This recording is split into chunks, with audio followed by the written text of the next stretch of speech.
So the question is, what is the highest knowledge? Knowledge, we all know.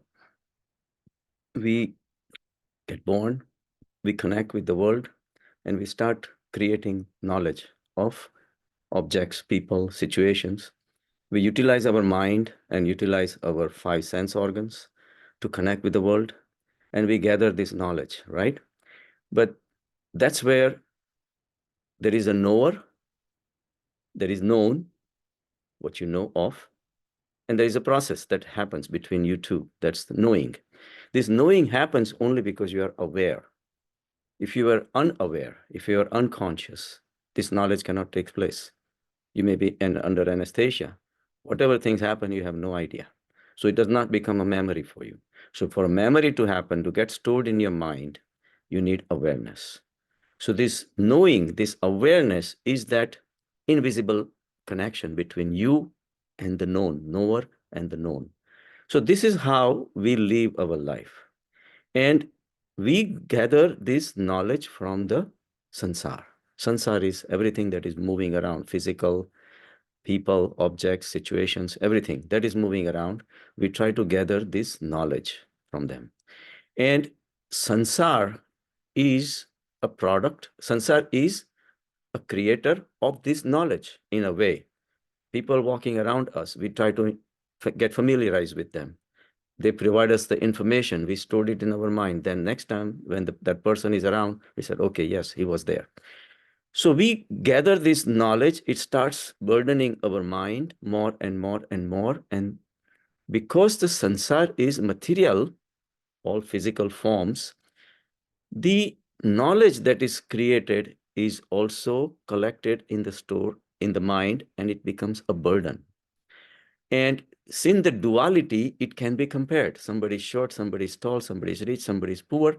So the knowledge also that we gather can be compared. How much knowledge I have about making the rocket ship.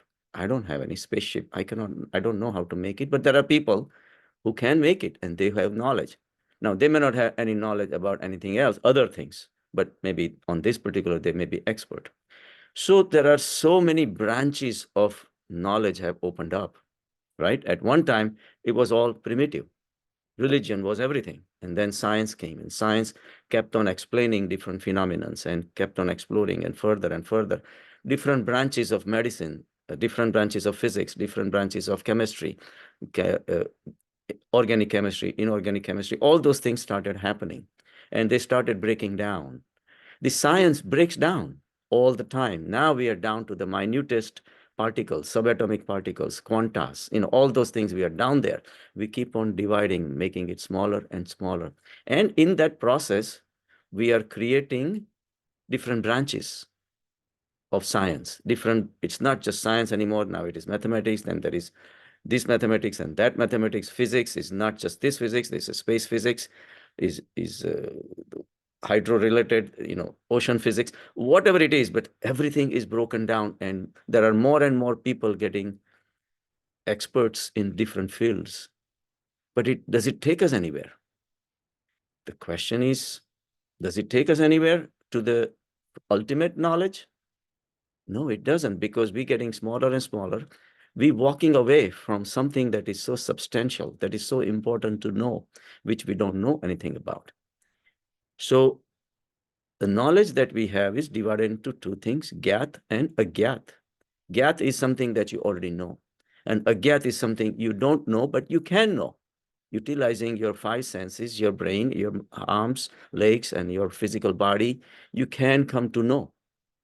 But the whole sansaric knowledge is divided into Gyat and Agyat.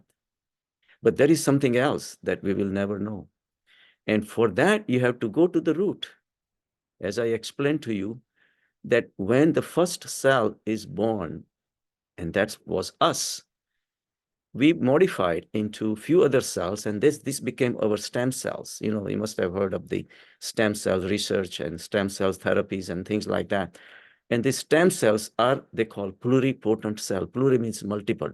Potent means capacity. They are capable of turning into anything.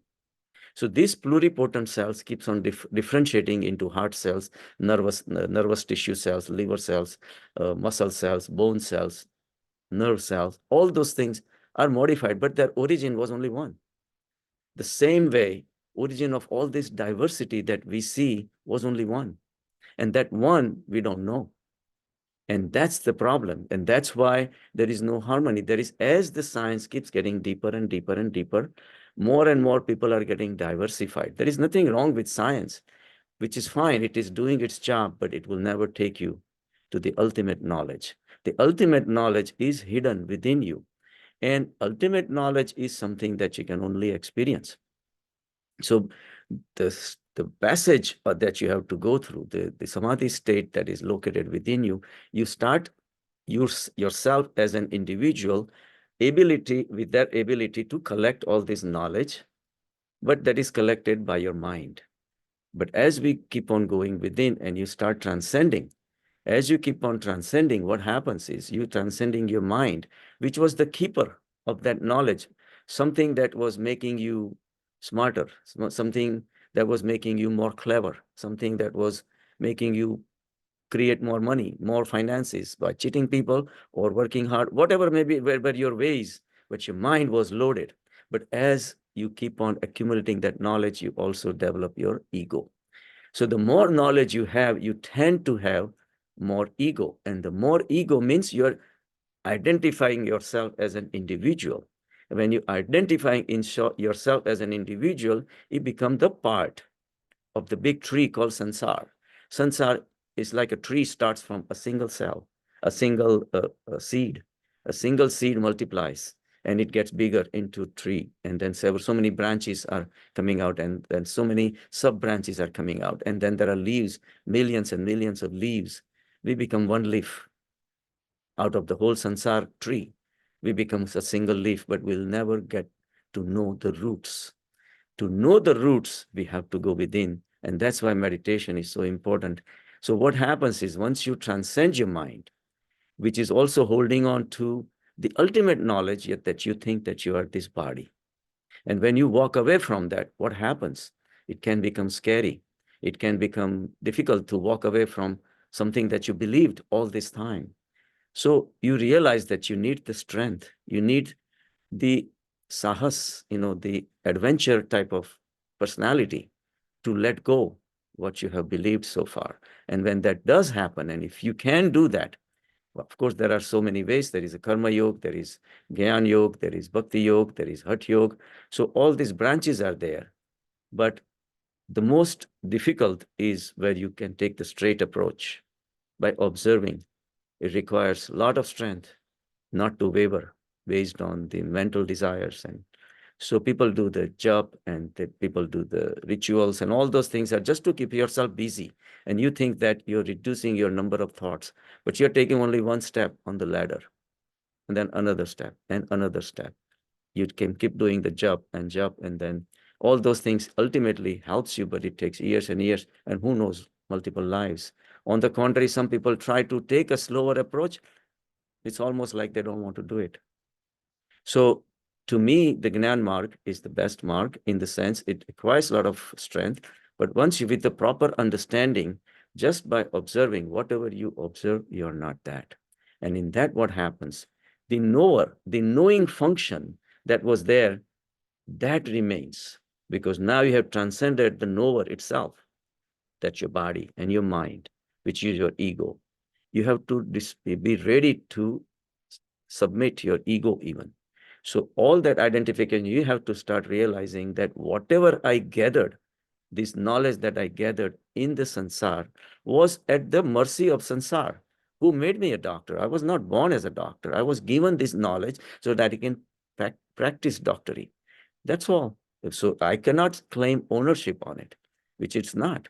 So the same thing with all the fields. So when you start realizing that you are not what you think you are, then you start realizing that there is something higher than that.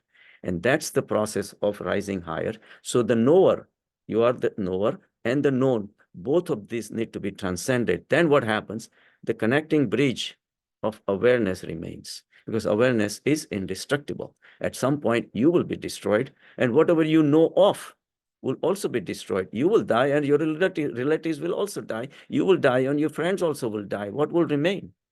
The connecting bridge that you're using, the awareness will always remain. So that awareness remains when you transcend and disown yourself. And whatever you have accumulated, disown that too. And at that time, when the ego dies, you rise to the higher state of consciousness. And consciousness is what? That knowing function, the tattva that was helping you to know things. So that is the highest.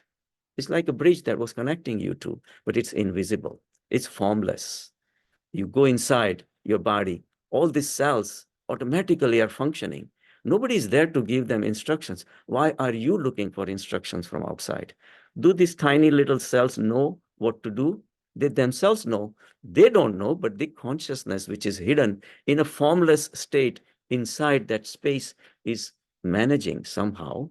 We will never know exactly how this happens, because as you keep going further in, your body figure is gone, your body scanning is done, your breath is gone, your heartbeats are gone, your whole body is gone, your ego is gone, your knowledge is gone, your thoughts are gone. What remains is emptiness.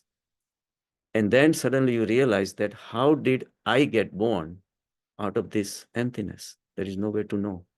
You might say that, okay, my genes were creating this, and yeah, but who created the genes? Who brought the molecules together to create this genetic system? Nobody knows.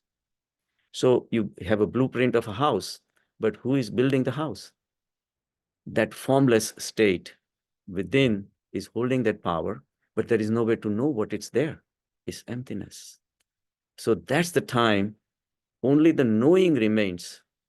And even that knowing remains when the knower, known, and the knowing becomes one. Because this consciousness, knowing, tries to know itself. And it loses the connection with your mind, body, and the whole sansar. And at that point, even that just gets disconnected, and you reach to the highest knowledge. When that knowledge is realized within you, this knowledge of the self, that self is not your body, the self is the Aham Brahmasmi. You reach that state, and then nothing else remains. Then you realize that whatever you had gathered all your life was worth pennies, not even. It was like dirt. So that's when you pick up the diamond and drop the pebbles. Your mind is filled with pebbles, whether you are a garbage picker, a janitor, or you are a rocket scientist. It doesn't matter. Even Einstein, when he retired, when he was in the last few days of his life, he said that I thought I will be able to solve the problem, the puzzle of the whole universe. But now I realize that I cannot. God is beyond human beings, because we are the product of the godliness. We cannot know him. There is no way to know. But we have indications, and these indications are the perfectly balanced, the way the universe is living in harmony. This harmony is beautiful. There is synchronization. There is one after another, after evolution, all those things. Every human being is born with, pretty much the same thing: 2 arms, 2 legs, ears, nose, everything, right? How does that happen? Where is that factory? Nobody knows. And there is no way to know. But you do know one thing, that this is where I came from. But there is no way to explain how. So when your knowledge reaches to a limit, the real knowledge comes up that you cannot know. The unknowable, and then you reach the state of agya. Agya is something it cannot be known, and which is fine. At that time, you accept your ignorance about the consciousness and just be one with it. And that's the beauty of life.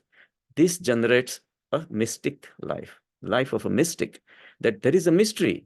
Whether we accept it or not, there is a mystery. No matter which branch you're going to select, whether you select the physics or chemistry or mathematics, or you're going to reach at some point, it will be a dead end. And then you're going to have to go return, come back. What did I do? I wasted my whole life. And you missed out the most important thing, the mystical nature of the whole universe, or beyond that, the mystical nature of the godliness. It cannot be known, and which is fine. It's perfectly okay. That's the purpose of life. Have a good day.